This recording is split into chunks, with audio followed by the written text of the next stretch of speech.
High, আমার নাম রাহুল ভাটিয়া। আমি পেশায় একজন ইঞ্জিনিয়ার। আমার প্রশ্নটা হলো, পবিত্র কোরআনে সূরা হজের ৪৭ নম্বর আয়াতে আছে, বলা হয়েছে তোমার প্রতিপালকের কাছে একদিন তোমাদের হিসাবে 1000 বছরের সমান। এছাড়াও সূরা সাজদার 5 নম্বর আয়াতে আছে, তোমাদের প্রতিপালকের একদিনের পরিমাপ হবে তোমাদের হিসাবে 1000 বছরের সমান। এরপর সূরা মারিজের 4 নম্বর আয়াতে বলা হয়েছে, ফেরেশতা এবং রূহ আল্লাহর দিকে ঊর্ধ্বগামী হয় এমন একদিনে যার পরিমাণ পার্থিব 50,000 বছর। তাহলে একদিন সমান কত হবে, 1000 বছর না 50,000 বছর আল্লাহ তাআলার কাছে? আপনার নাম রাহুল, তাই না? জি। আপনি তো গতকাল সৃষ্টির 6 দিন নিয়ে আমাকে প্রশ্ন করেছিলেন। মাশাআল্লাহ, আপনাকে ভালোবাসি। আমিও আপনাকে ভালোবাসি। এখন আপনাকে বলি, ইন্টারনেটে দেখবেন এগুলো খুবই কমন প্রশ্ন। আপনাকে এগুলো জানার জন্য বিশেষজ্ঞ হতে হবে না। আপনি ইন্টারনেটে চলে যান, ইসলাম বিরোধী সাইটগুলোতে এরকম অনেক কিছু পাবেন। আমি শিওর যে ভাই রাহুল, আপনি বোধহয় পুরো কোরআন পড়েননি। পুরোটা পড়িনি। আমিও জানি। এটা ছাড়াও আমার আরো প্রশ্ন আছে। সরি, আমি আরো কিছু প্রশ্ন করতে চাই, তবে আগে এটার উত্তরটা জানতে চাই। তাহলে দেখছেন, আপনি যদি সত্যটা জানতে চান, প্রথমে আপনাকে আসল উৎসটা পড়ে দেখতে হবে। যদি খ্রিস্টান ধর্মকে জানতে চাই আর খ্রিস্টান বিরোধী বইগুলো পড়ি, তাহলে আমি এক পেশে হয়ে যাব। তাই আমি আপনাকে অনুরোধ করছি, প্রথমে ভালো সাইটগুলো দেখেন, পবিত্র কোরআন পড়েন, তারপর 2টো না 200টা প্রশ্ন করেন আমাকে। ইনশাআল্লাহ আমি উত্তর দেব, অবশ্যই উত্তর দেব। ওকে। তবে আমি দাওয়ার কাজে নিয়োজিত। এটা বুঝি যে লোকে ইসলাম বিরোধী সাইটগুলো দেখে, প্রথমে সেখানে নেগেটিভ পয়েন্টগুলো দেখে মেনে নিয়ে ইসলামের বিরুদ্ধে চলে যায়। ইসলাম সম্পর্কে জানতে হলে ভালো সাইটগুলোতে যান, এমন সাইটে যাবেন না যেমন অ্যানসারিং ইসলাম। এখানে আমি একটা কথা বলি, আপনার উত্তরটা দিচ্ছি, সমস্যা নেই। না, যেটা আমি বলছি, আমি আসলে আধা ঘন্টা ধরে ইসলাম সম্পর্কে ভালো কথা বলতে পারবো। আমি এখানে একেবারেই নিরপেক্ষ। আমি উত্তরটা দিচ্ছি, এটা নতুন প্রশ্ন না, এটা নতুন না। এই প্রশ্নের উত্তর অনেক আগে দিয়েছি আমি সবকিছু রেফারেন্স দিতে পারি। মাশাআল্লাহ ভাই, আপনি প্রশ্ন করলেন যে কোরআনে 2টো জায়গায় আল্লাহ বলেছেন একদিনের সমান হলো 1000 বছর। আরেক জায়গায় সূরা মারিজের 4 নম্বর আয়াতে উল্লেখ করা হয়েছে আল্লাহ তাআলার একদিনের সময়কাল হলো 50,000 বছর। এটা কি পরস্পর বিরোধী নয়?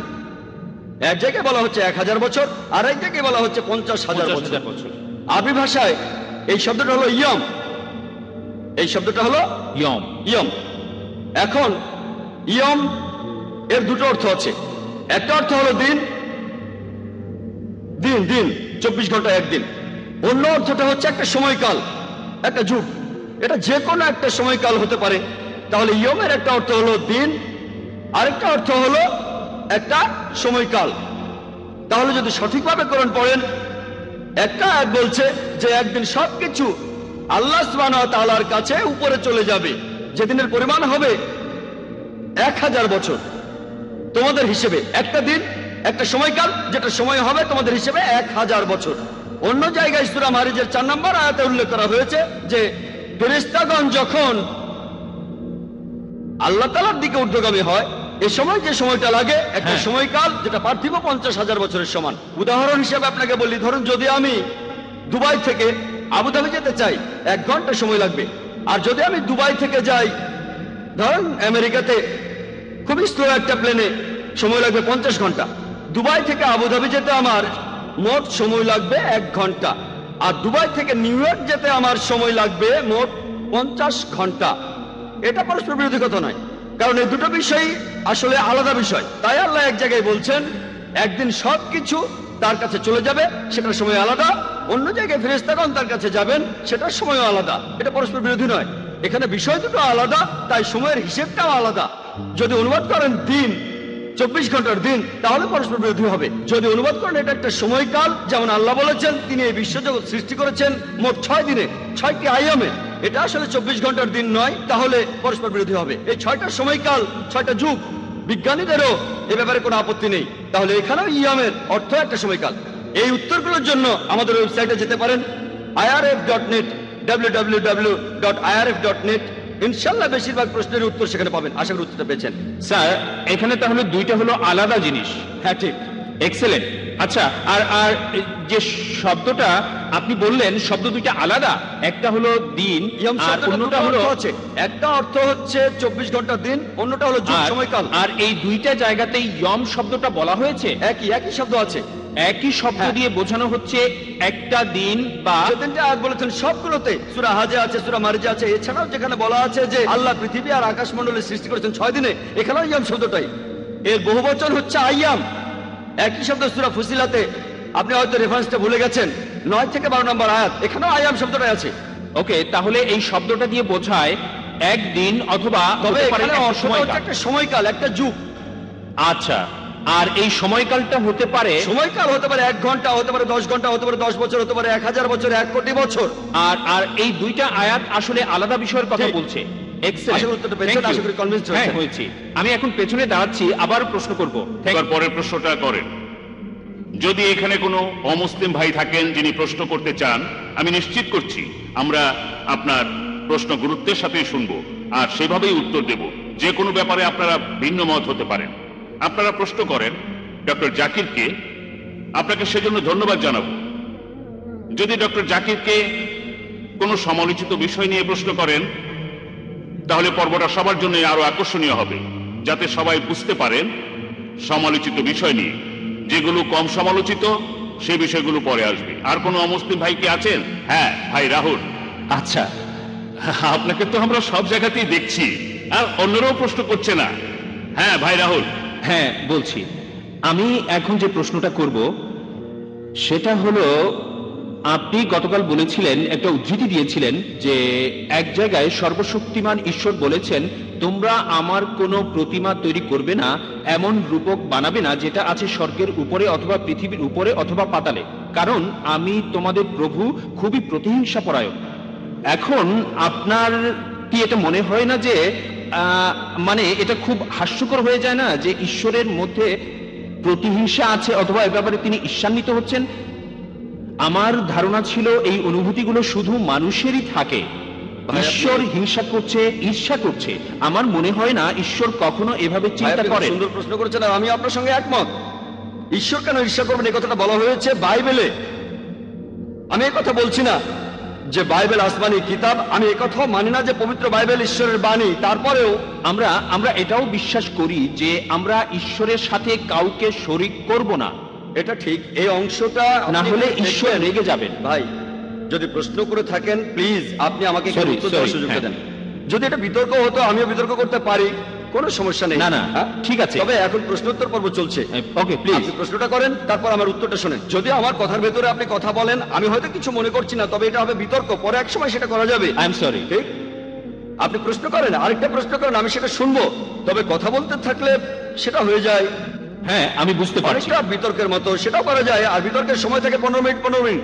আপনি খুব সুন্দর প্রশ্ন করেছেন যে আমি একটা অনুচ্ছেদে বলেছিলাম যেখানে বলা আছে তোমরা আমার কোনো প্রতিকৃতি তৈরি করবে না যেটা আছে উপরের স্বর্গে, পৃথিবীতে অথবা পৃথিবীর নিচে। তোমরা এমন কাউকে উপাসনা করবে না, কারণ আমি তোমাদের প্রভু ঈশ্বর এবং খুবই ঈর্ষাপরায়ণ। এই কথাটা রয়েছে বুক অফ এক্সোডাসে, অর্থাৎ ওল্ড টেস্টামেন্টে 20 নম্বর অধ্যায়ের 3 থেকে 5 অনুচ্ছেদে। এছাড়া বুক অফ ডিউটেরোনমি 5 নম্বর অধ্যায়ের 7 ও 9 অনুচ্ছেদে আছে। আর এটা হচ্ছে বাইবেলের উদ্ধৃতি। আমি এই কথা বলি না যে বাইবেলের পুরোটা ঈশ্বরের বাণী।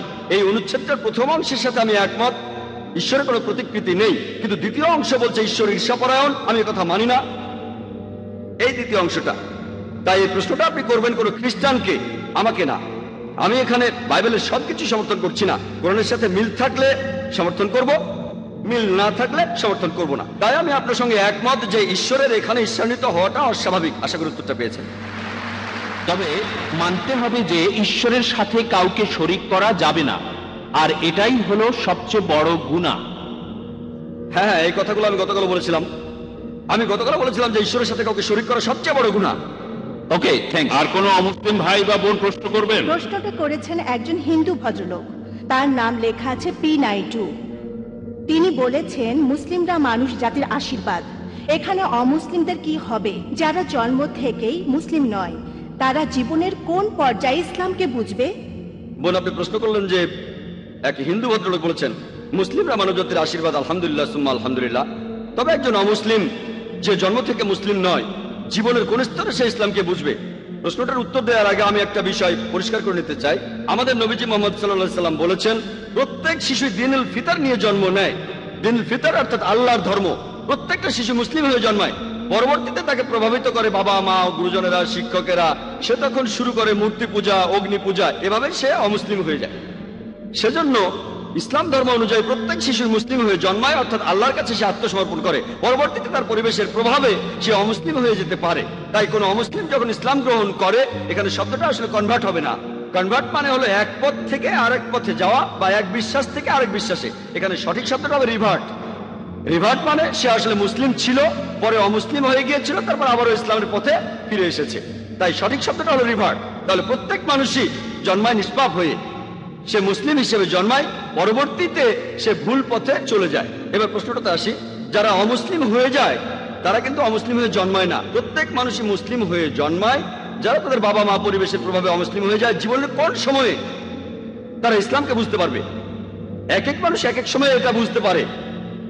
যেমন একজন মুসলিম হিসেবে জন্মালো, সে যদি মুসলিম পরিবারে জন্মায় তাহলে হয়তো প্রথম দিন থেকেই বুঝতে পারবে। আবার মুসলিম পরিবারে জন্মানোর পরও অনেকে সেটা বুঝতে পারে না, হয়তো পরে বুঝতে পারবে। কেউ হয়তো প্রথম দিন থেকে বুঝবে, কেউ 1 বছর পরে, 2 বছর পরে, 5 বছর, 10 বছর, কত সময় লাগবে আল্লাহ জানেন। কিছু মানুষ অমুসলিম পরিবারে জন্মায়, সেখানে সে বড় হয়। তারা হয়তো একেবারে ছেলেবেলায় বুঝতে পারে, স্কুলে পড়ার সময়, কলেজে পড়ার সময় হতে পারে। আসলে এক একজন মানুষ এটা এক এক সময়ে বুঝতে পারে। তবে কোন মুসলিম সে অমুসলিমকে বোঝাক বা না বোঝাক, আল্লাহ পবিত্রকরণে বলেছেন, সূরা ফুসিলাতের 53 নম্বর আয়াতে উল্লেখ করা হয়েছে, سنريهم آياتنا في الآفاق وفي أنفسهم حتى يتبين لهم أنه الحق। আমি তোমাদের জন্য আমার নিদর্শনগুলো প্রকাশ করব এই বিশ্ব জগতে এবং তাদের নিজেদের মধ্যে, যতক্ষণ না তাদের কাছে পরিষ্কার হবে এটাই সত্যি। তাহলে কোন মুসলিম সেই অমুসলিমকে বোঝাক বা না বোঝাক, আল্লাহ সুবহানাহু ওয়া তাআলা এই কথাটা স্পষ্ট করে বলেছেন, তিনি নিদর্শনগুলি প্রকাশ করবেন এই বিশ্ব জগতে যতক্ষণ না সেটা মানুষের কাছে পরিষ্কার হবে। আমি কোনো কথা বললে একজন অমুসলিম নাও বুঝতে পারে, আল্লাহ যখন কিছু বলেন তখন এটা নিশ্চিত করেন যে সেটা অমুসলিমরা পরিষ্কারভাবে বুঝতে পারবে। যতক্ষণ না সে বুঝতে পারে যে এটাই হলো সত্যি, এটাই হলো হক। পরবর্তীতে এই সত্যটা বোঝার পরে সে মানতেও পারে নাও মানতে পারে। এর কারণটা ব্যক্তিগত কারণে মানতেও পারে নাও মানতে পারে। তবে মারা যাওয়ার আগে ইনশাআল্লাহ আল্লাহ তাকে নিদর্শন দেখাবেন। এখন কবে কখন আল্লাহ ভালো জানেন, তবে মারা যাওয়ার আগে আর রোজ কিয়ামতের দিন পবিত্র কোরআন আমাদের বলছে যে যারা ইসলামকে প্রত্যাখ্যান করে তারা কখনো আল্লাহর কাছে অভিযোগ করতে পারবে না যে আমি কোনো নিদর্শন পাইনি, কেন আমাকে জাহান্নামে পাঠাচ্ছেন। তারা শুধু বলবে আমাদের ক্ষমা করে দেন, আমরা ভুল করেছি। কারণ তারা জানে যে তারা নিদর্শন দেখেছে কিন্তু তখন গ্রহণ করেনি। তারা শুধু আল্লাহকে বলবে আমাদের আরেকটা সুযোগ দেন। আল্লাহ তখন বলবেন অনেক দেরি হয়ে গেছে। তাহলে আল্লাহ অবশ্যই তাদের নিদর্শন দেখাবেন তারা মারা যাওয়ার আগে। আশা করি উত্তরটা পেয়েছেন। হ্যাঁ ভাই, আমার নাম মহেশ। আপনি আজকেও খুব সুন্দর একটা লেকচার দিলেন। আমার প্রশ্নটা হলো, পবিত্র কোরআনে একটা সূরা আছে, নবী মুহাম্মদ সাল্লাল্লাহু আলাইহি ওয়াসাল্লাম বলেছেন, একটা দোয়া আছে, তিনি বলেছেন তৃষ্ণা তখন চলে যায় সন্ধ্যায় রোজা ভাঙার পরে। তৃষ্ণা তখন চলে যায় আর শিরায় তখন রক্ত সঞ্চালিত হয়। আপনি কি এটার ব্যাখ্যা দিতে পারবেন? ভাই, আপনি মাশাআল্লাহ অনুবাদ করে শোনালেন একটা দোয়ার যেটাতে ইফতার করা হয়। আর আমি আপনাকে বলবো যে মাশাআল্লাহ আপনি আস্তে আস্তে বোঝার চেষ্টা করছেন এই শান্তির ধর্মকে, এই সত্যের ধর্মকে। আমি দোয়া করি আল্লাহ যেন আপনাকে হেদায়েত করেন। ভাই প্রশ্ন করেছেন যে আমরা ইফতারের সময় যে দোয়াটা পড়ি তার অর্থটা আসলে কি। আমরা ইফতারের সময় আল্লাহ তাআলার কাছে প্রার্থনা করি যে তৃষ্ণা তখন চলে গেছে আর ধমনীতে রক্ত চলাচল বেড়েছে। আমরা যখন ইফতার করতে যাই আল্লাহ তাআলার কাছে প্রার্থনা করি যে আমাদের ইফতারের সময় আমাদের তৃষ্ণা চলে গেছে। আর আমরা তখন বিভিন্ন খাবার খাই, পানি খাই, আল্লাহ তাআলার কাছে দোয়া করি যে আমরা রোজা রাখতে পেরেছি, এখন রোজা ভাঙার সময় হয়েছে, এখন আমাদের তৃষ্ণা দূর হয়ে যাচ্ছে, আমাদের ক্ষুধা দূর হয়ে যাচ্ছে। এটাই হলো দোয়া। আমরা বলছি যে আমাদের তৃষ্ণা এখন চলে যাচ্ছে এই রোজা ভাঙার মাধ্যমে। আমাদের ইফতারের আগে এই দোয়াটা আমরা পড়ে থাকি। আশা করি উত্তরটা পেয়েছেন। হ্যাঁ ভাই, আমার নাম দেবাশিস গাঙ্গুলি। আমি পেশাগতভাবে একজন ইঞ্জিনিয়ার আর ফ্রিল্যান্স সাংবাদিক। এই অনুষ্ঠান নিয়ে একটা রিপোর্ট করব। আমি আপনাকে আসলে বেশ কয়েকটা প্রশ্ন করতে চাই। আপনার কাছে আমার প্রথম প্রশ্ন, আপনার দেশ নিয়ে আপনি কি গর্বিত? সাধারণত সাংবাদিকরা একটা প্রশ্ন করে, সেটার উত্তর দেওয়ার পরে দ্বিতীয় প্রশ্নটাই হয় ট্র্যাপ। তবে দাঁড়ান, আমি বলি না না, আপনি আমাকে উত্তরটা বলতে দেন। আমাকে এটা বলতে দিন। আমাকে আপনি উত্তরটা বলতে দেন। আমাকে শেষ করতে দিন। আমি এই অভিযোগের বিরুদ্ধে বলি। আমি আপনার সাথে খোলা মনে কথা বলতে চাই। আমি আপনাকে দোষ দিচ্ছি না, আমি বলছি বেশিরভাগ সাংবাদিকরাই। আমি এটা বলছি না যে আপনিও এরকমই হতে পারেন, নাও হতে পারেন, সেটা আপনি তো কথাটা বলেই ফেললেন। তবে বেশিরভাগ সাংবাদিকই, এখানে আপনারা একটা জিনিস ভালো করে দেখেন, আমি লাইনেই আছি। যদি কোনো লোক মাত্র একটা প্রশ্ন করতে চায় সে প্রশ্ন করেই তখন চলে যায়। ইনি দুটো প্রশ্ন করবেন, যুক্তি এই কথাই বলে। উনি আমার উত্তরটা শুনতে চান।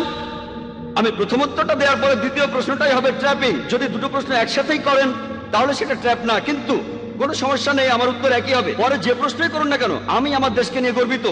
That's great.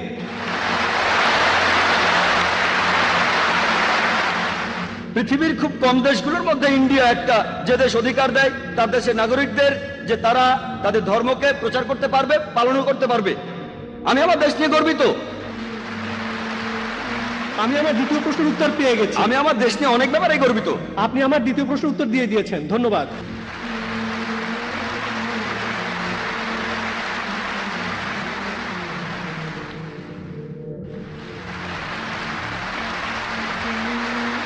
ধন্যবাদ।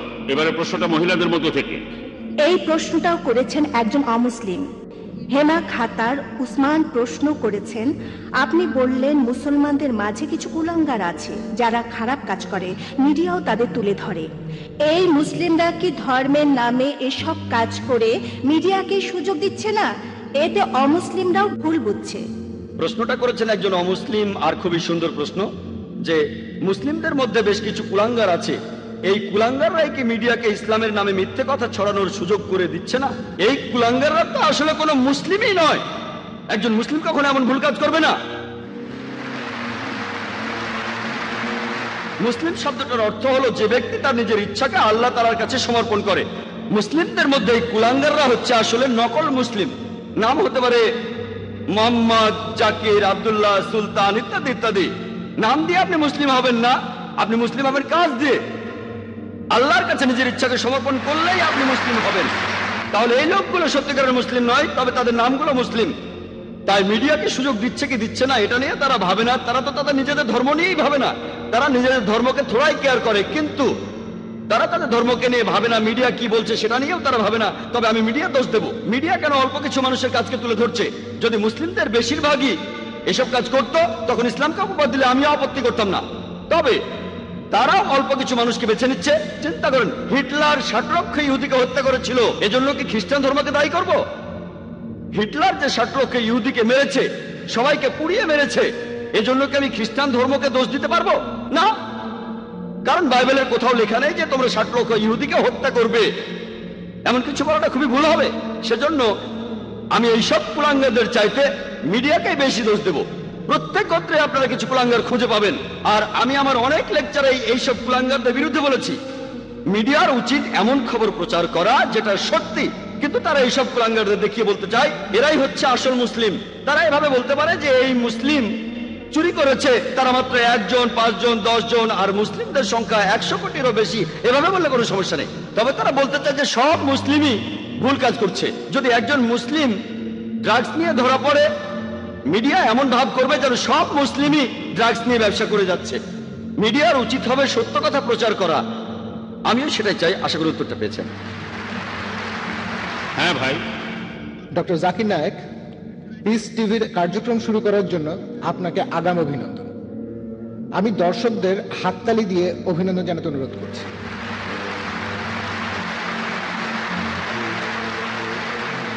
আমার প্রশ্নটা হলো, ইসলাম ধর্মে খতনা দেয়াটা বাধ্যতামূলক কেন?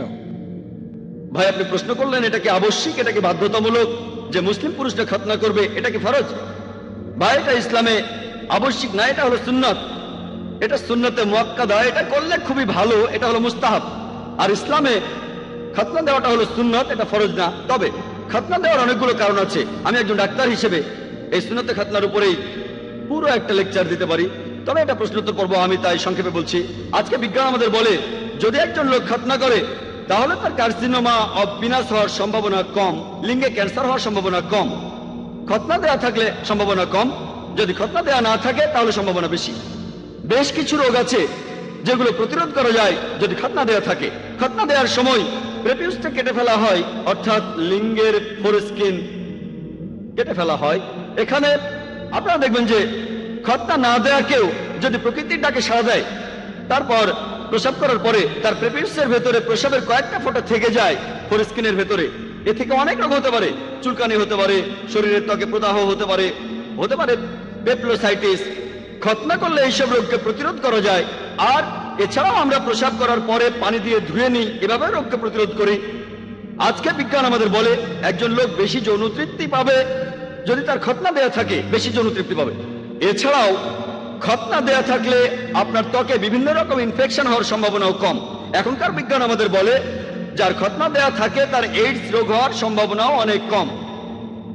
এইডস এর ভাইরাস খুবই তাড়াতাড়ি ছড়াবে যদি খতনা করা না থাকে। এরকম আরো অনেক রোগকে প্রতিরোধ করা যায়। এজন্য আপনারা দেখবেন যে আজকের আমেরিকাতে 50%-এর বেশি ছেলেকে তাদের জন্মের পরই খতনা দেওয়া হয়, তারা কিন্তু মুসলিম না। এমনকি আমেরিকার খ্রিস্টানরাও ডাক্তার বাবা মাকে জিজ্ঞেস করেন আপনারা কি আপনাদের ছেলেদের খতনা দিতে চান, আর তাদের 50%-এরও বেশি ছেলেকে খতনা দেওয়া হয়। ইসলামে আছে সেজন্য করে না, কারণ তারা জানে এতে করে তাদের ছেলেদের উপকার হবে। আশা করি উত্তরটা পেয়েছেন। হ্যাঁ ভাই। আসসালামু আলাইকুম, আমার নাম ইমরান মোহাম্মদ, একজন আইটি ম্যানেজার। আমার প্রশ্নটা ইসলামের বিরুদ্ধে মিডিয়ার ষড়যন্ত্রগুলো নিয়ে। মুসলিমরা কিভাবে এসব ষড়যন্ত্রের প্রতিবাদ করবে, যেভাবে আমেরিকা পুরো পৃথিবীকে শাসন করতে চাচ্ছে, ইসলামকে দাবিয়ে রাখতে চাচ্ছে, ইত্যাদি ইত্যাদি। এসব ক্ষেত্রে প্রায় দেখা যায় যেসব মুসলিম তাদের ধর্ম সম্পর্কে খুব একটা জানে না, তারা মিডিয়ার এইসব মিথ্যা রটনা শুনে সেগুলোই বেশি করে বিশ্বাস করে। মুসলিমদের কিভাবে এসব ষড়যন্ত্রের মোকাবেলা করা উচিত? ভাই, আপনি একটা প্রশ্ন করলেন যে কিভাবে একজন মুসলিম প্রতিবাদ করবে বিভিন্ন ষড়যন্ত্রের বিরুদ্ধে যেগুলো আমেরিকানরা ইসলামের বিরুদ্ধে প্রচার করে থাকে। আর আমরাও বুঝতে পারি না যে কি করতে হবে। প্রথমে যেটা করতে হবে, আগে জানতে হবে আমাদের দিনকে। দুর্ভাগ্যজনকভাবে বেশিরভাগ মুসলিমই নিজের ধর্ম সম্পর্কে জানে না। এই জন্যই আমরা এই সমস্যায় পড়ি। যদি নিজের ধর্মটা ভালোভাবে জানি তাহলে মিডিয়া এই মিথ্যা কথাগুলো প্রচার করার সুযোগ পাবে না।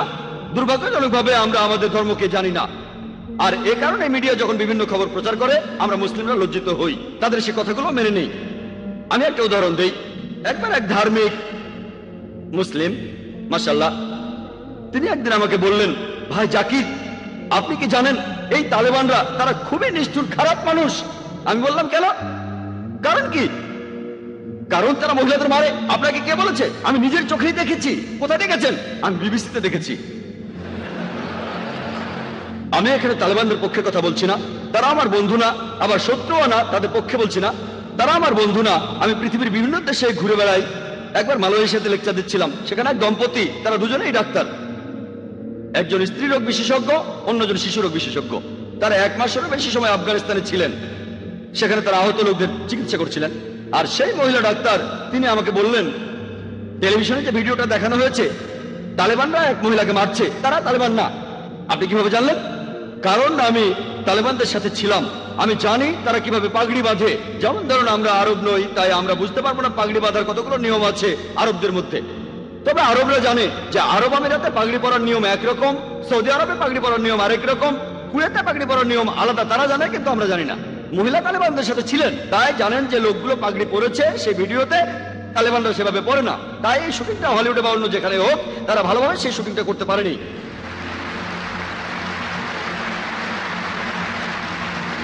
মিডিয়া এভাবে সবকিছু বদলে দিতে পারে। যেমন ধরুন আপনাকে প্রশ্ন করলাম যে জর্জ বুশ ভালো না খারাপ মানুষ? ভালো না খারাপ? আপনি বললেন ভালো মানুষ না। আমি এখানে না শব্দটা এডিট করে দেব, আর আপনারা শুনবেন সে ভালো মানুষ। তারপর আপনাকে যখন সে ভিডিওটা দেখাবো তখন বলবেন ও মুখ ফসকে ভালো মানুষ বলেছি। আপনি ভালো মানুষ বলেননি, আপনি বলেছেন সে ভালো না। আমি না শব্দটা এডিট করে দিলাম, তারপর আপনাকে দেখালাম, দেখুন ভাই আপনি ভালো বলেছেন। তখন বলবেন ভুল করে বলেছি, আমি মুখ ফসকে বলেছি। মুখ ফসকে বলেননি, আপনি বলেছিলেন সে ভালো মানুষ না। আমি না শব্দটা বাদ দিলাম, আর শুনে মনে হবে সে ভালো। এভাবে মিডিয়া অনেক রকম খেলা করে। আর আমরা মুসলিমরা আমাদের যেটা করা উচিত, আমরা আমাদের ধর্মটাকে খুব ভালো করে জানবো, আমাদের দিন সম্পর্কে ভালো করে জানবো। আর যখন এই মিডিয়া প্রচার করবে এইসব, তখন সেগুলো শুনে আমরা তাদের প্রভাবিত হব না। ইসলামকে বিচার করতে চাইলে মূল ধর্মগ্রন্থগুলো দেখতে হবে, কোরআন এবং সহিহ হাদিস। একজন মুসলিম বা মুসলিম সমাজ কি করে সেটা দিয়ে বিচার করলে হবে না। ইসলাম ধর্মকে বিচার করতে চাইলে এটা দিয়ে করব না যে ইন্ডিয়া, পাকিস্তান, আফগানিস্তান বা সৌদি আরবের মুসলিমরা কি করে। আমি ইসলামকে বিচার করব মূল ধর্মগ্রন্থগুলো দিয়ে, কোরআন এবং সহিহ হাদিস। আমরা এগুলো মেনে চলবো। আর মিডিয়ার এসব প্রচারের উত্তরে আমাদের জানতে হবে কিভাবে টেবিলটা উল্টে দেওয়া যায়। যেমন সে সাংবাদিক দুটো প্রশ্ন করবেন, কিন্তু প্রশ্ন করেছেন মাত্র একটা। কারণ প্রথম প্রশ্নের উত্তরে যা বলেছি তিনি সেটা আশা করেননি। তিনি আশা করেননি যে আমি বলবো আমি আমার দেশ নিয়ে গর্বিত। ভেবেছিলেন আমি বলবো দেশ নিয়ে আমি গর্বিত না। আমি অবশ্যই আমার দেশ নিয়ে গর্বিত, আমি কোনো মিথ্যে কথা বলছি না। আমি ইন্ডিয়াকে নিয়ে গর্বিত। আর ইন্ডিয়া হচ্ছে একটা যুদ্ধক্ষেত্র। আমরা হলাম মুজাহিদ, জিহাদ, আমরা সবাই চেষ্টা করছি। আর আমার নামটা নায়েক। সংস্কৃতিতে নায়েক মানে যোদ্ধা, একজন বীর। তাহলে নামেও তো আমি একজন মুজাহিদ। আমাকে এই যুদ্ধের ময়দানে থাকতে হবে, আমাকে আমার কাজ করতে হবে। আর সেজন্য আমি বোম্বেতে থাকতে চাই, কিন্তু লোকজন আমাকে অন্য জায়গায় থাকতে বলে।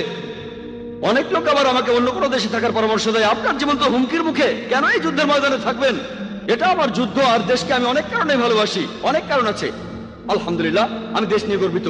সেজন্য মিডিয়ার এইসব প্রচারের উত্তরে আমাদের জানতে হবে কিভাবে টেবিলটা উল্টে দেওয়া যায়। আশা করি উত্তরটা পেয়েছেন। হ্যাঁ বোন। আসসালামু আলাইকুম ডক্টর নাহিদ। আমি যেহেতু মিডিয়ায় কাজ করছি, তাই প্রশ্নটা প্রায়ই আমার মাথায় আসছে। আমি দুবাইয়ের একটা ট্রেড জার্নালের এডিটর। আমার প্রশ্নটা মূলত আল কায়দা আর ওসামা বিন লাদেনকে নিয়ে। আমরা সবাই জানি যে ওসামা বিন লাদেন যখন রাশিয়ার কমিউনিজমের বিরুদ্ধে যুদ্ধ করছিলেন, আফগানিস্তানে যুদ্ধ করছিলেন, তখন তিনি মানুষের কাছে ছিলেন একজন নায়ক। আর তার অনেক অনেক বছর পরে এই নায়কই একদিন হয়ে গেলেন রাক্ষস। এটা আমরা সবাই জানি। তো এখন আমার কথা হলো যে সাংবাদিকতার একটা উদ্দেশ্য থাকতে হবে। আমরা বিভিন্ন রিপোর্ট মানুষের সামনে তুলে ধরবো, যে রিপোর্ট করার সময় সাংবাদিকদের কোনো উপসংহার টানা বা মন্তব্য করা উচিত না। আর পশ্চিমা মিডিয়া তারা বিভিন্ন নিয়ম বানাচ্ছে আর নিজেরাই সে নিয়ম ভাঙছে। এখনকার দিনে এটাই ঘটছে। আর আপনি এতক্ষণ যে লেকচার দিয়েছেন সেখানেও একই কথা বলেছেন, তারা ইচ্ছা মতো নিয়ম বানাচ্ছে আর ভাঙছে। আমরা মুসলিমরা কিভাবে পৃথিবীর মানুষকে এই ঘটনাগুলো জানাতে পারি? আপনাকে আমি উদাহরণ হিসেবে বলি, পৃথিবীতে যত হিংসাত্মক ঘটনা ঘটছে তারা বলছে এগুলোর জন্য দায়ী আল কায়দা। আর এখন অনেক রাষ্ট্র থেকেও এই কথা বলা হচ্ছে যে অমুক অমুক ঘটনা ঘটেছে, দায়ী হলো আল কায়দা। আমরা শান্তিপ্রিয় মুসলিমরা কিভাবে এসব মন্তব্যের প্রতিবাদ করতে পারি? আমি আবারও সাংবাদিকতার নিয়ম কানুনের কথা বলছি। একটা ঘটনা ঘটেছে আর মন্তব্য করা হচ্ছে, এই দুটো আলাদা থাকা উচিত। কিন্তু তারা ঘটনা মন্তব্য একসাথে করেই আমাদের দেখাচ্ছে। তারা আসলে পৃথিবীর সব মানুষকে বিশ্বাস করাতে চায় যে ইসলাম আসলে একটা সন্ত্রাসী ধর্ম। এ ব্যাপারে কোনো হাদিস কি আছে অথবা অন্য কিছু যেটা আমাদের সঠিক পথে পরিচালিত করবে? বোন খুব সুন্দর প্রশ্ন করেছেন, আর তিনি সাংবাদিকতা পেশায় আছেন। তিনি বললেন যে যখন ওসামা বিন লাদেন রাশিয়ার সাথে যুদ্ধ করছিল তিনি তখন হিরো, আর ওসামা বিন লাদেনকে আমেরিকায় তৈরি করেছে। পরে যখন সে আমেরিকার বিরুদ্ধে গেল তখন তাকে বলা হলো সন্ত্রাসী। আর বোন ঠিকই বলেছেন যে সাংবাদিকতার একটা উদ্দেশ্য থাকতে হবে। সাংবাদিকদের কোনো মন্তব্য করা উচিত নয়। যেগুলো করে থাকেন সাধারণত রাজনৈতিক নেতারা, সাংবাদিকরা নয়। এটাই হচ্ছে নিয়ম। তবে নিয়ম বানানো হয় ভাঙার জন্যই। আমেরিকায় নাকি কথা বলার স্বাধীনতা আছে। আমার মতে আমেরিকায় কথা বলার স্বাধীনতা হচ্ছে সবচেয়ে কম।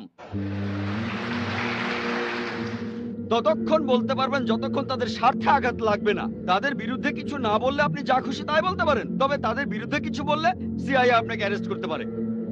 আমার মতে পুরো ব্যাপারটা একটা নাটক, লোক দেখানো। কথা বলার স্বাধীনতা। আপনার প্রশ্নে আসি, আমরা কিভাবে জবাব দেব ওসামা বিন লাদেন সম্পর্কে, আর কোনো হাদিস আছে কিনা ইত্যাদি। এই প্রশ্নটা আমাকে করা হয়েছিল অস্ট্রেলিয়ায় কয়েক বছর আগে। পার্থে আমেরিকার কনসাল জেনারেল আমাকে এই প্রশ্নটা করেছিল। আমার লেকচারের টপিক ছিল টেরোরিজম এন্ড জিহাদ। তিনি প্রশ্ন করলেন, ভাই জাকির, আপনি কি মানেন যে ওসামা বিন লাদেন একজন টেরোরিস্ট? এটাই প্রথম প্রশ্ন। আমি তখন তাকে বললাম যে ওসামা বিন লাদেনের কথা যদি বলতে হয়, আমি তাকে চিনি না, কখনো দেখিও নি। আমি তার বন্ধু না, বা আমি তার শত্রুও না। আমি আসলে জানি না। টিভি চ্যানেলের নিউজ রিপোর্টগুলো শুনে আমি এর উত্তর দিতে পারবো না। বিবিসি আর সিএনএন, আল্লাহ পবিত্র কোরআনে বলেছেন সূরা হুজুরাতের 6 নম্বর আয়াতে উল্লেখ করা হয়েছে, তোমার কাছে যদি কোনো বার্তা আসে সেটা পরীক্ষা করে তারপর খবরটা অন্য কাউকে বলো। মিডিয়ায় সিএনএন আর বিবিসিতে যে নিউজগুলো দেখানো হয় সেই নিউজ রিপোর্ট দেখে আমি বলতে পারবো না যে আপনার কথা ঠিক, কারণ আমি জানি খবরগুলো বানানো। যদি না বুঝি যে খবরটা আসলেই সত্যি। আর ইয়োহান রেডলি যখন আফগানিস্তান থেকে ফিরে আসলেন তাকে প্রশ্ন করা হয়েছিল আল কায়দা সম্পর্কে মতামত কি। জানেন তিনি কি বলেছিলেন? আমার সন্দেহ হয় আল কায়দা আছে কিনা।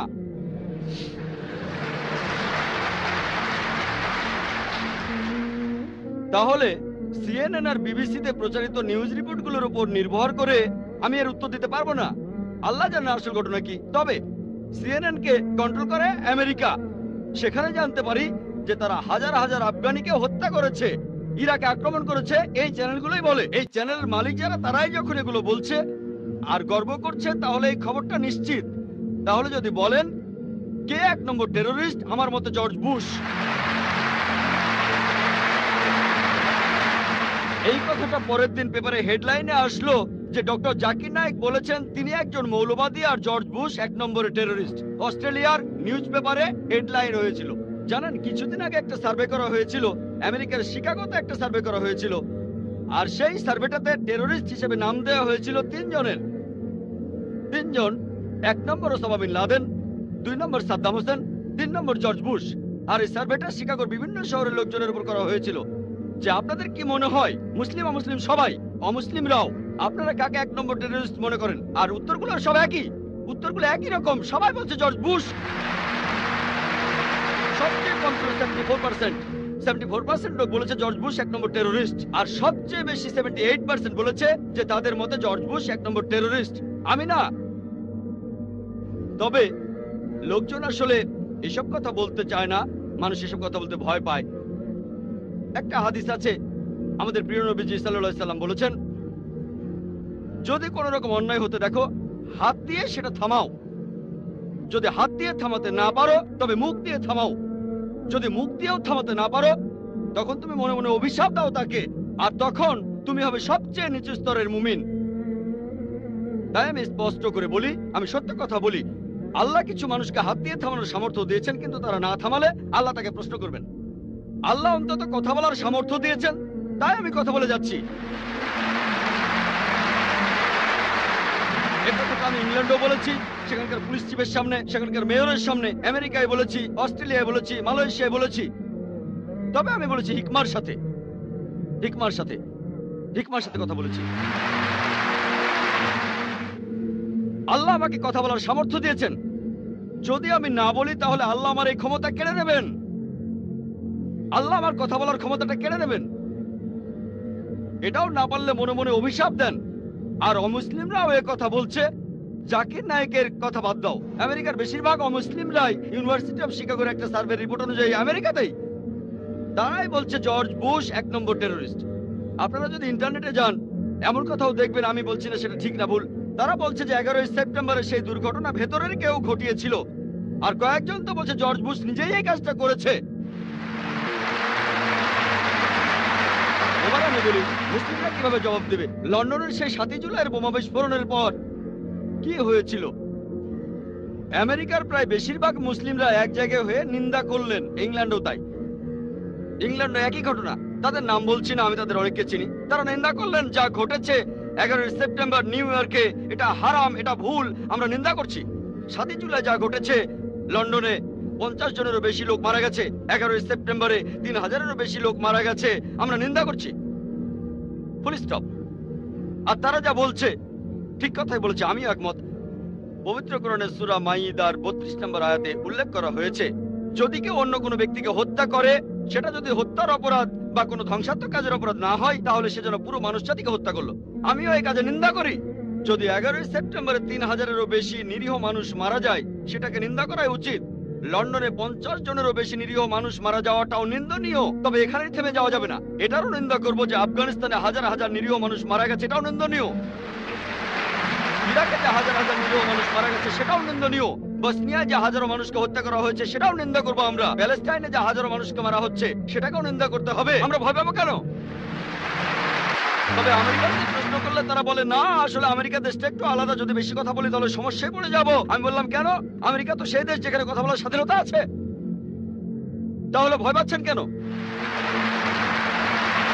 আমি ইন্ডিয়ায় লেকচার দিয়েছি। যারা বোম্বে সম্পর্কে জানেন, বোম্বের পরিবেশ পরিস্থিতি ভালো না। আমেরিকা আর ইংল্যান্ডে তাও কিছু কথা বলার স্বাধীনতা আছে। লোকজন আমাকে বলে, ভাই জাকির, কেউ আপনাকে হুমকি দেয় না?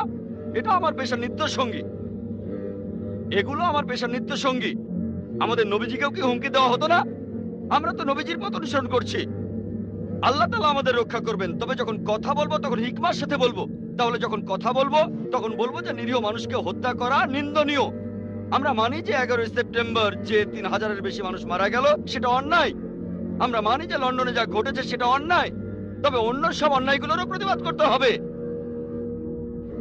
যখন একজন লোক শরীরে বোমা বেঁধে সেটার বিস্ফোরণ ঘটায়, সাথে ২০-৩০ জন নিরীহ মানুষ মেরে ফেলে, তাকে তখন বলা হয় টেরোরিস্ট। তবে যখন কেউ প্লেন থেকে নিচে বোমা মারে আর এভাবে হাজারো আফগানিকে হত্যা করে, তাকে তখন বলা হয় সাহসী আমেরিকান সৈন্য। এতে সাহসের কি আছে? এটাকে বলা হয় চুরি করে যুদ্ধ। এতে সাহসের কি আছে? উপর থেকে বোমা ফেলছেন আর একটা বোমাতে কাজ হচ্ছে 50টা বোমার সমান। আমাদেরকে বুঝতে হবে যে ইসলাম হলো সত্যের ধর্ম। আর আমি আমার প্রশ্নের উত্তর শেষ করার আগে পবিত্র কোরআনের একটি আয়াতের উদ্ধৃতি দেব। সূরা ইসরার 81 নম্বর আয়াতে উল্লেখ করা হয়েছে, ওয়াকুল জাল হক ওয়া যাকাল বাতিল ইন্নাল বাতিলা কানা যাউকা। যখন সত্য এসে মিথ্যের সামনে দাঁড়ায়, মিথ্যে বিলুপ্ত হয়, কারণ মিথ্যে প্রকৃতিগত কারণে বিলুপ্ত হবে। প্রশ্নোত্তর পর্ব এগিয়ে চলেছে। বিশ্বাসের স্ফুলিঙ্গ আপনাদের মধ্যে ছড়িয়ে পড়ুক। এবারের প্রশ্নটা পুরুষদের মধ্য থেকে। আমার নাম নোমান, আমি ইন্টারনেট ট্রাভেল আর মার্কেটিং এর উপরে কাজ করি। আমার প্রশ্নটা এখনকার সময়ের সবচেয়ে শক্তিশালী মিডিয়া নিয়ে, অর্থাৎ বিভিন্ন সিনেমা। এই সিনেমাগুলো বানাচ্ছে হলিউড, বলিউড, ললিউড আর এখন সম্ভবত ডলিউড, এই দুবাইতে। আর এই সিনেমার মাধ্যমে তাদের কথাগুলো পুরো পৃথিবীতে ছড়িয়ে পড়ছে। প্যাশন অফ দ্য ক্রাইস্ট এরকম একটা সিনেমা যেখানে যীশু খ্রিস্টের কথা বলা হয়েছে। সিনেমার ডায়লগগুলো তো হিব্রুতে। এখন আমার প্রশ্নটা হলো, খ্রিস্টান ধর্ম যা প্রচার করে আর তার সাথে এর কতখানি মিল আছে, আর কোরআনের সাথে এর কতখানি মিল আছে? অবশ্য কখনোই পুরোপুরি মিলবে না, তবে লোকজন পৃথিবী জুড়ে এই সিনেমাটা দেখছে আর এটা তাদের মনে গেঁথে গেছে। এবার আমার দ্বিতীয় প্রশ্নটা হলো, আমরা মুসলমানরা কিভাবে এই সিনেমা মিডিয়াকে কাজে লাগাতে পারি যাতে করে মানুষের মাঝে ইসলামের বাণী ছড়িয়ে দিতে পারি? যেমন ধরেন, একটা সিনেমা বানানো হয়েছিল দ্য মেসেজ। এই সিনেমা দেখে অনেক অমুসলিম ইসলাম গ্রহণ করেছিল, মুসলিম হয়ে গিয়েছিল। জাযাকাল্লাহ। ভাই, আপনি প্রশ্ন করলেন যে সিনেমার মাধ্যমে আমরা নিজেদের মতামত প্রকাশ করতে পারি, ধর্ম প্রচার করতে পারি। হলিউড, বলিউড আর এখন আছে ডলিউড, এটা নতুন শব্দ, এর মানে দুবাই মিডিয়া সিটি। আর আপনি প্যাশন অফ ক্রাইস্টের কথা বললেন, এইসব সিনেমা সম্পর্কে আমার মতামত কি? ভাই, আমি প্যাশন অফ ক্রাইস্টটা দেখিনি, যদিও আমার দেখার ইচ্ছা আছে। আমি এই সিনেমাটা দেখিনি, সাধারণত আমি সিনেমা দেখি না, তবে এই সিনেমাটা দেখার ইচ্ছা আমার আছে। তবে এর উপরে রিপোর্ট পড়েছি, এই সিনেমাটা বানিয়েছিল মেল গিবসন। সেই সিনেমাটা অরিজিনাল ল্যাঙ্গুয়েজে বানিয়েছে, এটা নিয়ে অনেক সমালোচনাও হয়েছে এটা যেভাবে বানিয়েছে। আর সিনেমাটা কিছুটা ইহুদিদের বিরুদ্ধে ছিল, এসব ব্যাপার নিয়ে অনেক হইচই হয়েছে। তবে এই সিনেমাটা নেগেটিভ সেন্সে জনপ্রিয়ও হয়েছে, যেহেতু এখানে নেগেটিভ কথা বলা হচ্ছে। এটা বক্স অফিস হিট করেছিল, সিনেমাটা অনেক রেকর্ড ভেঙেছিল। মেল গিবসন অনেক টাকা ঝুঁকি নিয়েছিল, সিনেমা অনেক টাকা ইনভেস্ট করেছিল। সেটা ফ্লপ হলে তখন তার অনেক টাকা লোকসান হতো। সিনেমাটা হিট করেছিল, আর সিনেমাতে অনেক সঠিক জিনিস ছিল, অনেক কিছু ভালো ইসলামিক দৃষ্টিভঙ্গির সাথে মেলে, আবার অনেক কিছু মেলেও না। আপনার দ্বিতীয় প্রশ্নটা ছিল মেসেজ সিনেমাটা নিয়ে। আমি এই সিনেমাটা দেখেছি, এটা বানিয়েছিল মোস্তফা আক্কাদ। অ্যান্থনি কুইন অভিনয় করেছিলেন হামজা হিসেবে, আল্লাহ তাকে শান্তিতে রাখুন। সিনেমাটা তখন বানানো হয়েছিল খুবই সুন্দরভাবে। আর আমি বলবো যে ইসলামিক লাইনের সিনেমার মধ্যে এটা একটা শ্রেষ্ঠ সিনেমা। আলহামদুলিল্লাহ, সিনেমার হিরোকে না দেখিয়ে, নবীজি মোহাম্মদ সাল্লাল্লাহু আলাইহি সাল্লামকে না দেখিয়ে, তার কোনো ছবি না দেখিয়ে, তার কণ্ঠস্বর না শুনিয়ে, আলহামদুলিল্লাহ সিনেমার সব ঘটনা মোহাম্মদ সাল্লাল্লাহু আলাইহি সাল্লামকে ঘিরেই হচ্ছে, কিন্তু তাকে দেখানো হচ্ছে না, কণ্ঠ শোনানো হচ্ছে না। একবার শুধু তার উঁট আর লাঠিয়ে দেখানো হয়েছে, এই। কিন্তু সেখানে ক্যামেরা যে অ্যাঙ্গেলে ধরা হয়েছে, যে যখন নবীজি ঘুরে অন্য কোনো দিকে তাকাচ্ছেন তখন ক্যামেরার অ্যাঙ্গেলটাও সেদিকে যাচ্ছে। ডিরেকশন অসাধারণ, এটা একটা মাস্টারপিস। আর এরকম ভালো সিনেমা আমাদের আরো প্রয়োজন। তবে এই সব সিনেমার বাজেট অনেক, কয়েক মিলিয়ন ডলার লাগে, লক্ষ লক্ষ ডলার এই বাজেটের ব্যাপারটা আছে। কিন্তু সিনেমাটা ব্যবসা সফল ছিল। মুস্তফা আক্কাদ তারপর আরেকটা ফিল্ম বানিয়েছিলেন, নাম ছিল ওমর মুখতার। এটা ঠিক পুরোপুরি ইসলামের কথা বলছে না, একজন মুসলিমের কথা বলছে। আর এই সিনেমাটাও বক্স অফিসে হিট করেছিল। এরকম সিনেমা আরো দরকার, তবে খেয়াল রাখতে হবে সেটা যেন শরিয়া মেনে হয়, কোরআন আর সুন্নাহ মেনে। যেমন আমি মনে করি না যে মেসেজ সিনেমাটার সবকিছুই ঠিক। সব মিলিয়ে সিনেমাটা ভালো, কিছু ভুল জিনিসও দেখানো হয়েছে, তবে সব মিলিয়ে সিনেমাটা ভালো, সামগ্রিকভাবে এটা ভালো। আমাদেরকে ইসলামিক শরিয়া মেনে এরকম সিনেমা বানাতে হবে, কোরআন আর হাদিসের বিরুদ্ধে যাব না, শরিয়া মেনেই বানাবো। শুধু সিনেমায় নয়, আমাদের নাটক বানাতে হবে, সিরিয়াল বানাতে হবে, ডকুমেন্টারি বানাতে হবে। আর মিডিয়া জিনিসটা আসলে একটা সাদা হাতি। সাদা হাতি, সাদা হাতি। আপনারা হয়তো কোন বানাগা ক্রোড়পতির নাম শুনেছেন।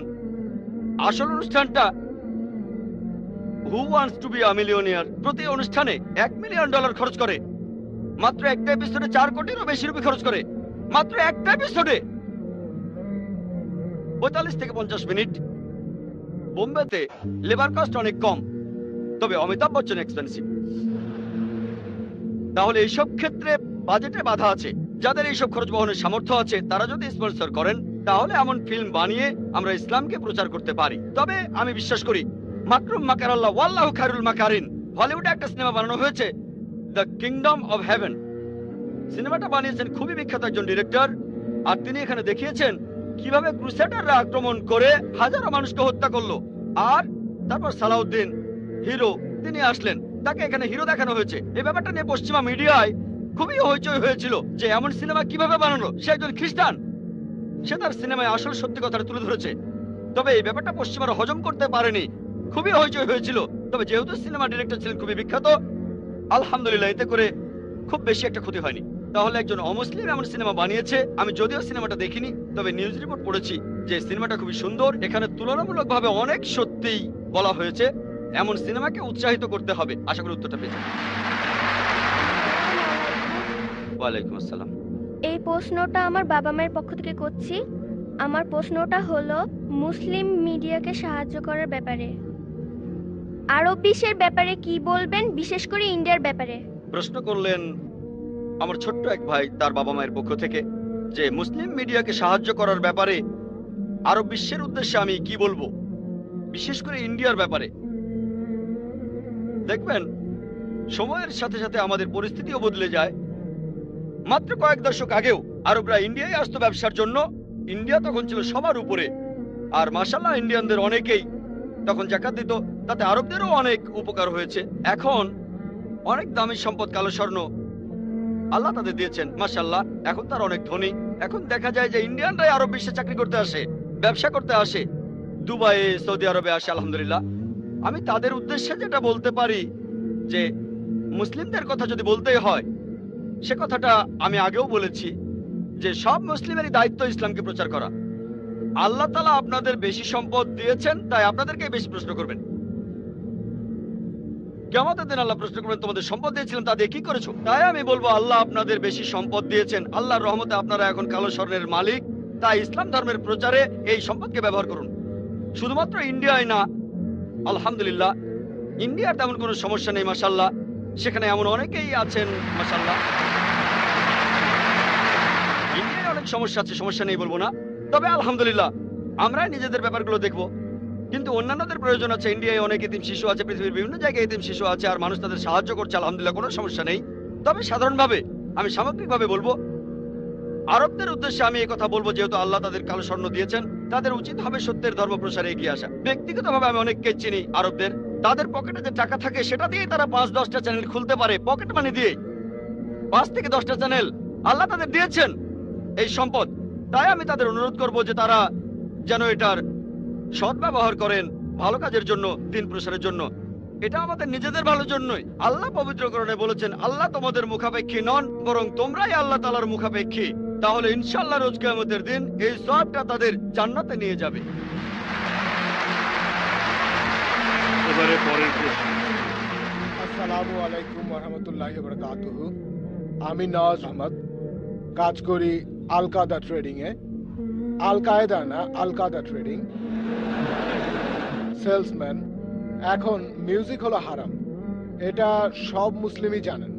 আমার প্রশ্নটা হলো আপনারা পিস টিভি চালু করছেন, আলহামদুলিল্লাহ। মিডিয়ায় খুব ইম্পর্ট্যান্ট হলো বিজ্ঞাপন। এখন এই বিজ্ঞাপনে মিউজিক হারাম নাকি হালাল? ভাই আপনি প্রশ্ন করলেন যে সব মুসলিমই জানে মিউজিক হলো হারাম, তবে যেহেতু চ্যানেল শুরু করতে যাচ্ছি সেখানে বিজ্ঞাপন থাকবে। এখন এই বিজ্ঞাপনের মিউজিক হারাম না হালাল? দেখেন, যেটা হারাম সেটা হারাম। যেটা সৌদি আরবে হারাম সেটা আরব আমিরাতেও হারাম, আমেরিকাতেও হারাম, আবার ইন্ডিয়াতেও হারাম। যদি না আপনার জীবন বিপন্ন হয়, যেমন মদ খাওয়া হারাম, কিন্তু যদি আপনার জীবন বিপন্ন হয় আর অ্যালকোহলে আপনাকে বাঁচাতে পারে, এটাই নিয়মের একমাত্র ব্যতিক্রম। যদি জীবন বিপন্ন হয়, কোনো বিজ্ঞাপন না থাকলেও ইনশাল্লাহ আমাদের চ্যানেল বিপদে পড়বে না। এজন্যই আমি আগে বলেছিলাম যে একটা চ্যানেল চালানো কঠিন, ইসলামিক শরিয়া মেনে চ্যানেল চালানো আরো কঠিন।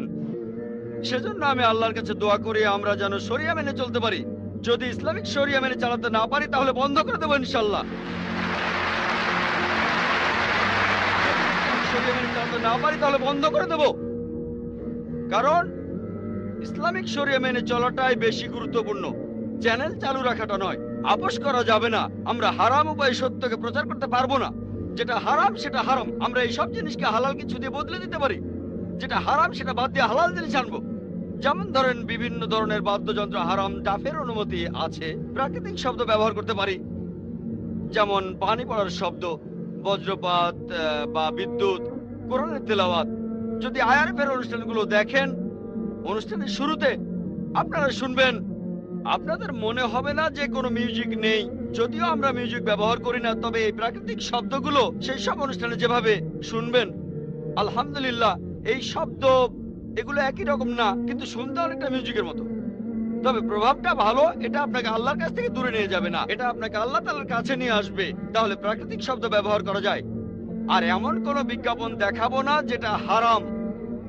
কোনো হারাম অ্যাড দেখাবো না, যেমন কোনো অ্যালকোহল নিয়ে বিজ্ঞাপন অথবা সুদ নিয়ে কাজ করে এমন কোনো কোম্পানি বা ব্যাংক, অথবা যেসব বিজ্ঞাপনে মহিলাদের শরীর দেখানো হয়ে থাকে।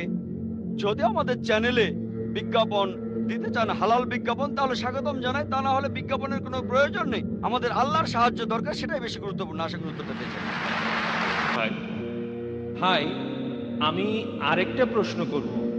কোরআনে সূরা আলাকের 2 নম্বর আয়াতে বলা হয়েছে আল্লাহ মানুষকে একটা জমাট বাঁধা রক্তপিণ্ড থেকে সৃষ্টি করেছেন।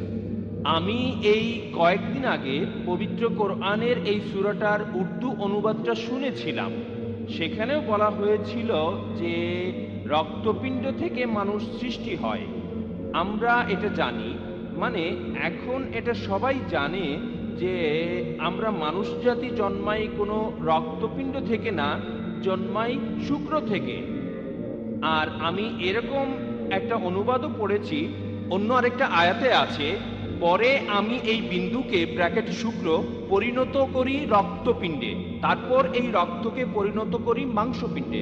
মানে রক্তে পরিণত হচ্ছে দ্বিতীয় স্টেজে। আমার মনে হয় না যে এই সময় সেটা রক্তপিণ্ডে পরিণত হয়। আপনি একজন ডাক্তার, হয়তো এটা বুঝিয়ে বলতে পারবেন। শিওর, জ্ঞানীদের জিজ্ঞেস করুন। পবিত্র কোরআনে সূরা নাহলের 43 নম্বর আয়াত এবং সূরা আম্বিয়া 7 নম্বর আয়াতে বলা হয়েছে ফাসালু আহলাল যিকরি ইন কুনতুম লা তা'লামুন, যদি না জানো তবে জ্ঞানীদের জিজ্ঞাসা করো। আমি খুব বেশি কিছু জানি না, তবে এই ব্যাপারগুলো সম্পর্কে জানি আলহামদুলিল্লাহ। আমি বেশি কিছু জানি না। আমি বিভিন্ন ধর্মের একজন ছাত্র আর সামান্য একজন ডাক্তার MBBS। তবে এইসব ব্যাপারে আমি জানি। এই একই যুক্তি দেখিয়েছিলেন ডক্টর উইলিয়াম ক্যাম্বেল। আমি একবার তার সাথে বিতর্ক করেছিলাম। তিনি একজন মেডিকেল ডাক্তার আর কোরআনের বিরুদ্ধে বই লিখে তিনি PhD করেছিলেন। তার বইতে লিখেছেন যে কোরআনে 30টা বৈজ্ঞানিক ভুল আছে। 8 বছরে কোনো মুসলিম উত্তর দেয়নি।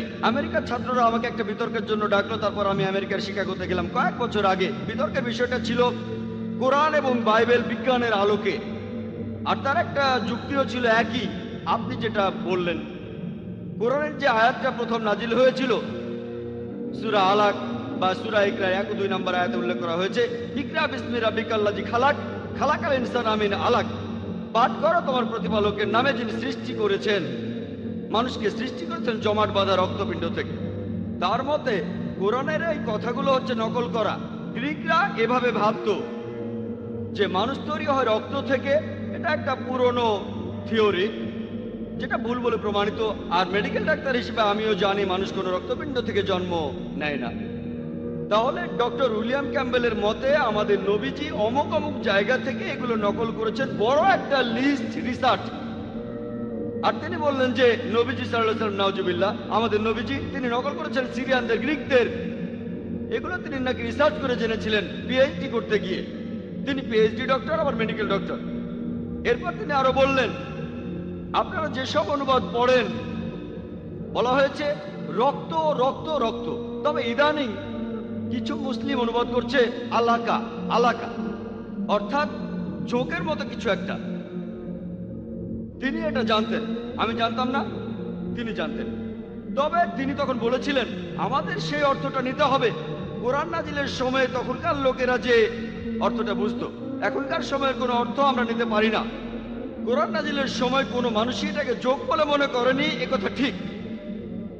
সেজন্য আপনারা আগেকার যে তাফাসিরগুলো পড়বেন, সবাই বলছে রক্ত, একথা কেউ বলছে না যে আলাকা হলো চোখের মতো কিছু। আর আমিও একমত। আলাকা শব্দটা তিনটি অর্থ আছে: জমাট বাঁধা রক্তপিণ্ড যেটা ঝুলে থাকে, আর চোখের মতো কোনো জিনিস। প্রফেসর কিথ মুরকে কোরআনের আয়াতটা দেখানো হয়েছিল মাইক্রোস্কোপে পরীক্ষা করে। তিনি বললেন, আমি জানি না এটা চোখের মতো দেখায় কিনা। তিনি মাইক্রোস্কোপ দিয়ে ভ্রূণের প্রাথমিক অবস্থা পর্যবেক্ষণ করলেন, তারপর চোখের একটা ছবির সাথে মিলিয়ে দেখলেন, আর দুটোর মধ্যে মিল দেখে খুবই অবাক হয়েছিলেন। আজকে মেডিকেল সায়েন্স বলছে যে ভ্রূণ দেখতে চোখের মতো, কিন্তু তার যুক্তি ছিল সেই সময় যে অর্থটা করা হতো সেটাই নিতে হবে, আজকেরটা না। আর তিনি উদাহরণ দিলেন যে কোরআন বলছে আর বাইবেলও বলছে শূকরের মাংস খেও না, কিন্তু এখন আমেরিকায় শূকর বলতে একজন পুলিশ অফিসারকেও বোঝায়। তাহলে কি বলবেন কোরআন বলছে তোমরা কোনো পুলিশকে খেও না? আর লোকজন সবাই হাসতে লাগলো। উনি কথা বলছিলেন তাই কিছু বলিনি, আমাকে নিয়ম মানতে হবে। তারপর আমি যখন লেকচার দিতে গেলাম তখন বললাম, ডক্টর উইলিয়াম ক্যাম্পবেল যা বললেন সেই কথাগুলো শুধু পবিত্র বাইবেলের ক্ষেত্রে প্রযোজ্য, কারণ ইনজিল নাজিল হয়েছিল সেই সময় একটা নির্দিষ্ট গোত্রের জন্য। তাই বাইবেলের জন্য সেই সময়ের অর্থটাই নিতে হবে। তবে পবিত্র কোরআন শুধু মুসলিমদের জন্য, আরবদের জন্য বা সেই সময়ের জন্য নাজিল হয়নি। কোরআন নাজিল হয়েছে মানুষ জাতির জন্য, চিরস্থায়ী ধর্ম। তাই এখানে সবগুলো অর্থ নিতে হবে। নাজিল হওয়ার সময় থেকে একেবারে কিয়ামত পর্যন্ত সবগুলো অর্থকে পরীক্ষা করে দেখতে হবে। একটা সঠিক হতে পারে, আবার সবগুলোও সঠিক হতে পারে। আর ডক্টর উইলিয়াম ক্যাম্পবেল মরক্কোয় প্র্যাকটিস করেছিলেন, আর তিনি আরবিতে কথাও বলতে পারতেন। তাহলে ডক্টর, মেডিকেল ডক্টর, এমডি, আমি সামান্য এমবিবিএস, তিনি আমার চেয়ে উপরে এমডি, কোরআনের বিরুদ্ধে বই লিখে পিএইচডি করেছেন, আরবিতে কথা বলতে পারে না, আমি কথা বলতে পারি না। আমরা বিতর্ক করেছিলাম। আমি বলেছিলাম, আপনি যদি বাইবেলের কথা বলেন ঠিক আছে, বাইবেলের ক্ষেত্রে সে সময় অর্থটা নিতে হবে, কিন্তু কোরআনের ক্ষেত্রে সব অর্থই নিতে হবে। আর এখন যে অর্থটা করা হয় তাতে তার কোনো আপত্তি নেই, কারণ প্রফেসর কিথ মুর, যিনি এ ব্যাপারে খুবই বিখ্যাত, ভ্রূণবিদ্যার বিখ্যাত বিশেষজ্ঞ, তিনি বলেছেন, আর তার বইতেও তিনি লিখেছেন যে ভ্রূণ দেখতে চোখের মতো, তাই আপত্তি করা যাচ্ছে না। কিন্তু তিনি এটাও জানতেন যে দ্বিতীয় অর্থটা ঝুলে থাকে। এটা ঝুলে থাকে সেটাও ঠিক, কারণ ভ্রূণ মায়ের পেটের ভেতরে ঝুলে থাকে। একেবারে লেটেস্ট রিসার্চ বলা হয়েছে যে প্রাথমিক অবস্থায় ভ্রূণের ভেতরে রক্ত প্রবাহিত হয় না, তখন রক্তপিণ্ডের মতো দেখায়। তাহলে রক্তপিণ্ড বলাটাও সঠিক, সেটা বিজ্ঞান সেদিন আবিষ্কার করলো। পবিত্র কোরআন আমাদের বলছে যে সৃষ্টি করেছেন রক্তপিণ্ড থেকে, দেখতে সেরকম একটা জমাট বাঁধা রক্তপিণ্ডের মতো। কাজের দিক থেকে ভ্রূণ মায়ের পেটে ঝুলে থাকে, আর আকৃতিতে এটা দেখতে একটা চোখের মতো। তাহলে আলহামদুলিল্লাহ তিনটা অর্থই সঠিক। এমনকি রক্তপিণ্ড সঠিক, যেটা ঝুলে থাকে এ অর্থটাও সঠিক, চোখের মতো সেটা ঠিক। আসসালামু আলাইকুম ভাই জাকির, আমার নাম হেমা, আমি ইসলাম গ্রহণ করেছি। প্রথমেই বলি, আমি দুবাইতে আছি 18 বছর। এই প্রথমবারের মতো কারো কাছে জিহাদের সত্যিকারের অর্থটা শুনলাম। আর আমি বলবো বেশিরভাগ মুসলিমই এটা জানে না। I am sorry. আমার প্রশ্নটা হলো, পবিত্র কোরআনে এমন কোনো সীমারেখার কথা কি বলা হয়েছে যে এই পর্যন্ত যেতে পারবেন যদি আপনি জিহাদ করতে চান? বোন, মাশাআল্লাহ, মুসলিম হয়েছেন, শান্তি ধর্ম গ্রহণ করেছেন, আপনাকে স্বাগত আর অভিনন্দন। বললেন যে জিহাদের আসল অর্থটা জানতেন না, যেটা আজকে জানলেন, আলহামদুলিল্লাহ। আপনার প্রশ্নটা হচ্ছে যে এমন কোন সীমারেখার কথা কি বলা আছে যে জিহাদ করলে এই পর্যন্ত যেতে পারবেন? বোন, জিহাদের মধ্যে সবচেয়ে শ্রেষ্ঠ জিহাদ হলো নিজের আকাঙ্ক্ষার বিরুদ্ধে জিহাদ, জিহাদ আল নাফস, সর্বোচ্চ লেভেল। আর আপনি যে কোনো সীমা পর্যন্ত যেতে পারেন যতক্ষণ কোরআন অনুমতি দিচ্ছে। আপনি শরিয়া ভাঙতে পারবেন না। আপনি যে কোনো সীমা পর্যন্ত যেতে পারেন, তবে সেটা ইসলামিক শরিয়া অনুযায়ী হতে হবে। আপনি এখানে ইসলামিক শরিয়ার বাইরে যেতে পারবেন না। তাহলে সর্বশ্রেষ্ঠ জিহাদ হলো নিজের অহমিকার বিরুদ্ধে জিহাদ করা। আমরা আমাদের নবীজি মুহাম্মদ সাল্লাল্লাহু আলাইহি সাল্লামের একটা হাদিসের দৃষ্টান্ত দেখি। পবিত্র কোরআনের কিছু সূরা নাজিল হয়েছিল যখন নবীজি মক্কায় ছিলেন। এগুলো হলো মক্কি সূরা। মদিনায় নাজিল হয়েছিল মাদানী সূরাগুলো। এদের মধ্যে পার্থক্য হচ্ছে মক্কি সূরায় বলা হয়েছে কিভাবে ঈমান জোরালো করতে হবে, মাদানী সূরা বলছে কিভাবে দিনকে প্রতিষ্ঠিত করতে হবে, আকামতে দিন অর্থাৎ জিহাদ। আমরা জানি যে মদিনায় এসে মুসলিমরা তাদের আগের অবস্থানের চাইতে শক্তিশালী হয়েছিল, তখন বেশ কিছু যুদ্ধ হয়েছিল, তাই এসব সূরা জিহাদের কথা বলা হয়েছে, কিতালের কথা বলা হয়েছে অর্থাৎ যুদ্ধ। তবে মক্কায় থাকার সময় জিহাদ কেমন ছিল? যখন মক্কা শহরের মুশরিকরা তারা বেশ কিছু মুসলিমকে নির্যাতন করে মেরে ফেলেছিল, তখন অনেকে লড়াই করতে চাইলেন, যেমন হযরত হামজা রাদিয়াল্লাহু আনহু, হযরত ওমর রাদিয়াল্লাহু আনহু এটার প্রতিশোধ নিতে চাইলেন। তারা ছিলেন যোদ্ধা, কিন্তু নবীজি বলেছিলেন সবর করো। সবর করাই ছিল জিহাদ। যদি সামর্থ্য থাকে আর পাল্টা আক্রমণ করেন সেটা ভালো। আপনার আক্রমণ করার সামর্থ্য আছে, তারপরে সবর করছেন, আক্রমণ করলেন না, এটা আসলে অনেক বড় জিহাদ। হামজা তখন বলছেন, কারা আমার ভাইদের হত্যা করলো, আমি এই হত্যার প্রতিশোধ নিতে চাই। তাকে বলা হতো মরুভূমির সিংহ। লোকজন তাকে ভয় পেত, কিন্তু নবীজি বলেছিলেন এটা করা যাবে না। তাহলে তার জিহাদ ছিল নিজেকে কন্ট্রোল করা, সবর। এক এক সময়ে জিহাদ এক এক রকমের হয়। জিহাদের অর্থ শুধুমাত্র শত্রুর সাথে যুদ্ধ করা নয়, সবর এক ধরনের জিহাদ। আর হযরত আয়েশা রাদিয়াল্লাহু আনহা, আমাদের নবীজির স্ত্রী, তিনি নবীজিকে প্রশ্ন করলেন, আমরাও কি জিহাদ করব? তিনি সেখানে যুদ্ধের কথা বলেছিলেন। এই হাদিসটা সহিহ বুখারীতে আছে, 4 নম্বর খণ্ডের 2784 নম্বর হাদিস। নবীজি বলেছেন, তোমার জন্য শ্রেষ্ঠ জিহাদ হলো একদম সঠিকভাবে হজ পালন করা।